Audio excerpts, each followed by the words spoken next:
At the current oil prices in Kenya, taxes and levies constitute half of what Kenyans pay at the pump. You can imagine that. When you are spending 170 shillings per liter, half of that goes into taxes and levies. Landing cost is below 50% of what we pay. And it is that taxes and levies that has gotten an increase when the global oil prices were falling. So I want to demand and at the same time request the leadership of this country. You must stop all the meetings, your political meetings that are happening now. Gather and find a solution to the imminent supply chain disruptions in fuel in Kenya and the imminent price disruptions in Kenya. And I want to say this without batting of an eye, that Kenyans are not going to accept any story around Iran if we still have VAT capped at 16% of fuel, and if we still have the 7 shillings being collected by government. The remedial measure that the government must do immediately without waiting is that the same way they added the 7 shillings of fuel levy through a gazette notice, now a time has come for them to reciprocate to Kenyans. Kenyans have been paying this additional VAT for the last 3 years.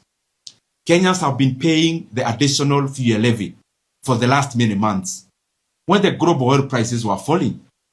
Now that there is a reversal of that, it is now on the side of government to also reciprocate by cutting VAT from the current 16% to even 0, and also thinking about how to denounce and rescind the 7 shillings fuel levy that was added in the year 2024.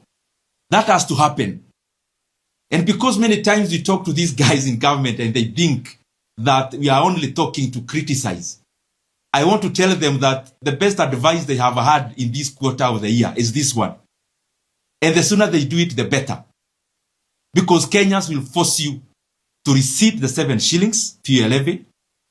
Kenyans will force you soon to rescind the 8% additional VAT that was introduced. Kenyans cannot shoulder the fuel price disruptions on their own. Our economy can also not afford to shoulder any additional cost. It is now beholden and on the side of government that a time has come for Kenya to lower VAT on fuel products.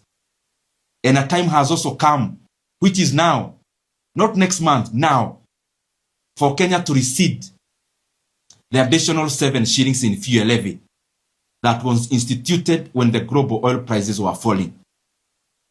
We've been talking about the issue of securitization. And those in government only had the opportunity to criticize the messenger, not the message. Now, a time has come for you to see the reality with your own eyes. That the 7 shillings that was added in 2024 was illegally again securitized by the government. Now that illegality has to be undone because it is now the global economy, the local economy is in a desperate situation. And a desperate situation always calls for desperate measures. We must act when there is still time on the table. And the action, as I have enumerated, is that you have to do away with the taxes and levies. Because the other alternative that the government has is to institute the subsidy again back that was happening in 2022. So we are waiting to see the same people who criticized vehemently the subsidy. We are waiting to see then what they are going to do. But we are offering them a very clear solution. And we hope they are going to take it. Those in government are also on record in 2022 claiming that the oil industry in Kenya is full of cartels, because they were questioning then how fuel is higher in Uganda, is lower. Fuel prices are lower in Uganda than they are in Kenya. A time has come for them now to answer Kenyans the same question they asked. That at this particular time as we talk here today, in all the regional economies, that Kenya has the highest fuel prices. What an oxymoron is that? That Uganda, all their fuel requirements pass through Kenya in our port. That the people in Uganda are paying lesser. They are paying less at the pump than Kenyans are paying at the pump. That even with Iran and the rest, that a person in Tanzania today is paying 20 shillings less per liter of petrol than a Kenyan is paying. That a person in Rwanda is fueling their car at a cheaper price than Kenya. Those are the things that we must confront now. That yes, we need our economy to grow, but we cannot grow our economy through wishes and words of mouth. It must be through action. And one of the action is to lower the input cost. And the higher input there is in terms of production and in terms of consumer products, it is basically energy. And the bigger part of it is fuel. So I want to say this, that fuel prices, and I'm repeating what I said before, were at the peak in the May of 2022 when the oil per barrel almost approached $120 per barrel globally. And around that time, fuel in Kenya at that peak was around 1 shillings to petrol, and with that 1 shillings in terms of diesel. And when you input even the subsidy that was given, assuming it's actually not there, oil prices were still marginally cheaper at the pump when the global oil prices were at the peak. And therefore, Kenyans have to know what is this that happened, that even when the global oil prices were falling, Kenyans were not enjoying the decline in fuel prices here in Kenya. And there are two primary reasons, which I want our leadership to confront now, not tomorrow. Because waiting for this crisis to happen, then we start being reactive. That would be a misleadership. One is that this government added a VAT of 8% in the year 2023 on fuel. That made, therefore, the VAT per liter of petrol that Kenyans pay, it was pushed to around 25 shillings per liter. In the year 2024, when the global oil prices were falling in the third quarter of the year, the then Minister for Transport issued a gazette notice that again added fuel prices in Kenya by 7 shillings in terms of fuel levy. So the reason why Kenyans actually never felt the decline in oil prices over the last several years is because the government took advantage of that and instituted additional taxes and levies. Now, in an oil-producing country, you have many instruments you can use to lower oil prices when you are an oil-producing country. When you are an oil-producing economy, there is only one element you can use, actually only two you can use to ameliorate the matter.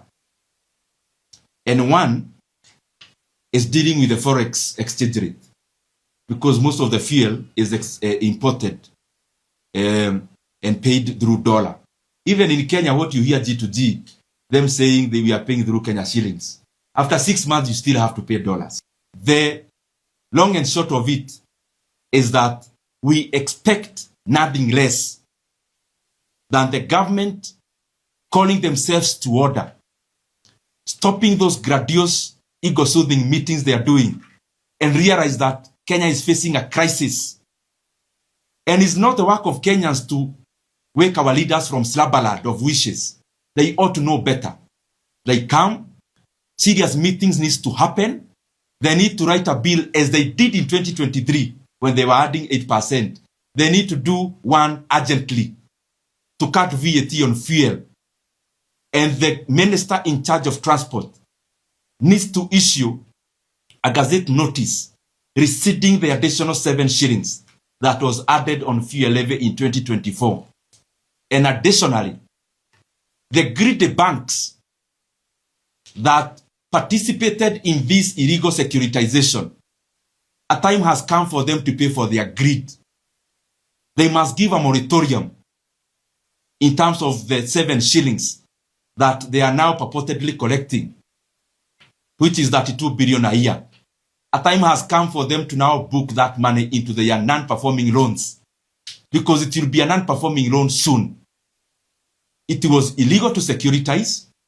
The banks knew it is illegal. It was illegal. But because of their greed, they went ahead to play the tune and to dance on the tunes. Everything that is profitable has also a pitfall of the current situation we are having today. So the same banks that celebrated in this illegal act of securitization, it is now time for them to pay for their greed. Very lastly, it is now an opportune time for Kenya to know this animal called G2G, what it is about. Because many colors are painted on this monster. But the monster called G2G is just a cabal of patronage. And I want you to do your homework. Even Kenyans, please check the changes that even happened to the companies that deal with G2G. And you realize it is all politics. After the reorganization of this government, what was shared was not just positions. It was also spoils. That is why you realize some companies were added who belong and are owned by political actors into G2G program after this current mongrel of a government. Why? It had nothing to do with dollars and fuel prices. It had everything to do with monopolizing the imports of fuel in Kenya. And it is no coincidence that the same people who are the real owners of G2G companies